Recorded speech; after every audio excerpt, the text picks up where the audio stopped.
Le régime algérien a deux problèmes, a deux complexes. C'est la France et le Maroc.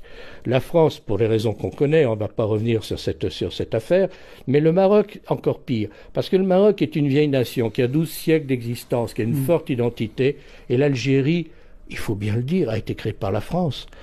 Il n'y avait pas d'Algérie avant que la France n'intervienne dans ces zones qui étaient des baies, plus ou moins des petites principautés, plus ou moins dépendantes des Turcs, etc. Bon. Et donc, il y a une haine et une jalousie à l'encontre du Maroc qu'on ne peut pas imaginer, notamment de la part du régime algérien, qui n'a jamais été capable de définir l'identité de son peuple. Est-ce que c'est un peuple arabe? Est-ce que c'est un peuple musulman? Est-ce que c'est un peuple arabo-berbère? Je pense que ce régime, dans tous les échecs qu'il a eus, a aussi un échec identitaire. C'est-à-dire qu'il n'a pas donné une identité à son peuple et il ne se positionne que par rapport ou que face à deux pays qui sont la France et le Maroc.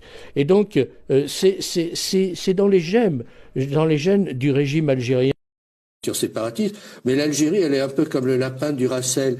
Elle continue à entretenir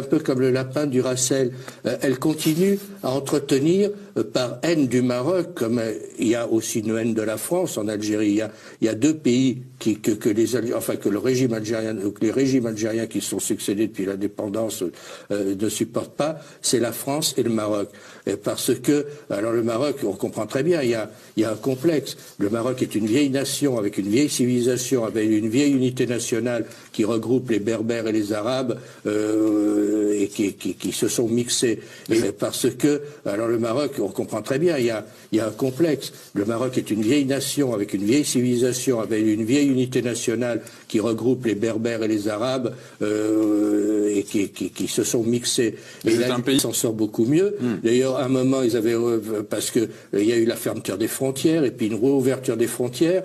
En l'espace d'un week-end, des millions d'Algériens sont venus au Maroc et ils ont acheté à peu près tout ce qu'ils trouvaient. Donc le régime algérien s'est empressé de fermer les frontières parce qu'il décrivait le Maroc comme un enfer et les gens se sont aperçus que c'était un paradis.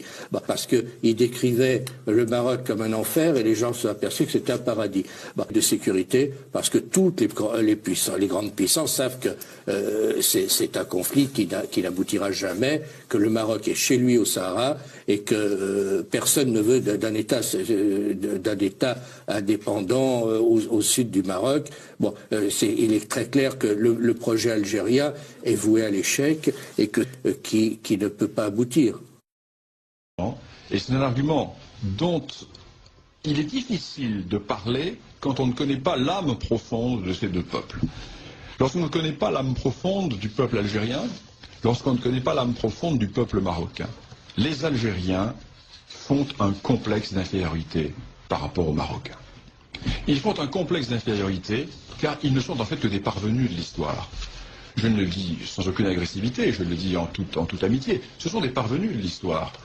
Ce pays n'a jamais existé. Au mieux, il fut une dépendance turque, une suite de bellica. Il était un monde d'anarchie. Il n'y a pas d'histoire de l'Algérie. D'ailleurs, Ferhat Abbas l'avait dit. J'ai visité les cimetières et je n'ai pas trouvé d'histoire de l'Algérie. Eh bien, de l'autre côté de la Moulouya, existe un royaume qui a 12 siècles d'histoire. Lorsque Hugues Capet est élu roi de France en 987, la dynastie marocaine a déjà un siècle et demi d'histoire. Donc nous sommes en présence d'un très vieil État. Et les Marocains ont toujours joué maladroitement.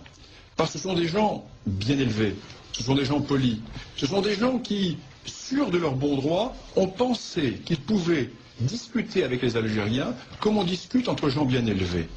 Or, ils ont eu en face d'eux des gens qui n'appliquaient pas les règles de la diplomatie traditionnelle et qui étaient restés peut-être dans cette politique des ouvertures barbaresques ou du rapt ou de la piraterie, mais non pas dans les usages qui étaient les usages classiques de la vieille diplomatie. Et les Marocains se sont trouvés du jour au lendemain pris par cette réalité algérienne et ils commencent à comprendre maintenant que l'on ne négocie pas avec l'Algérie comme on négocie avec l'Espagne ou avec la France, pays de vieille civilisation, de vieille tradition politique. Alors,